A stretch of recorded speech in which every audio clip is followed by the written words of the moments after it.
to know why Atlas wants to fight so badly, so she revisits her memories of her childhood, including playing chess with Harlan and planning Val's death.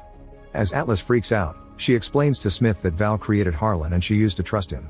Smith understands her feelings of betrayal and manages to establish a 40% sync. Now Atlas has access to Smith's system and sees the controls floating around her.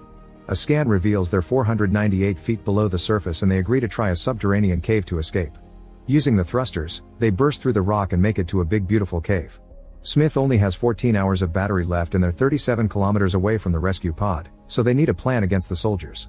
Atlas gets an idea and Smith convinces her to work together for it, allowing to improve synchronization to 60%.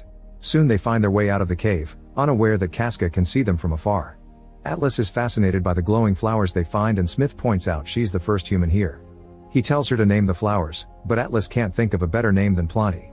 At that moment Smith detects Casca approaching and he falls for Atlas' plan. She planted some motion sensors that blow up when he gets too close. The shockwave fills the area with dirty and smoke, but Smith is fine, so he gets moving.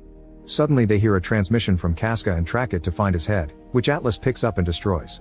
Then she uses Casca's chip to track his message to Harlan's base. Atlas gets the location on the map and wants to get there to tag it for the long-range bombers, but Smith thinks it's too dangerous and they should go to the escape pod instead. Ignoring his warnings, Atlas tries grabbing the respirator to leave on foot, however Smith uses the neural link to block her motor control. This lets him see some memories about Val's death and Atlas freaks out to the point she can override his command. Smith realizes Atlas feels guilty about Harlan and doesn't understand why, but instead of explaining, Atlas makes a speech about saving humanity until she convinces Smith to go to Harlan's hideout. On their way there, Smith and Atlas bond through philosophical conversations, like discussing the concepts of living and soul and if it applies to machines.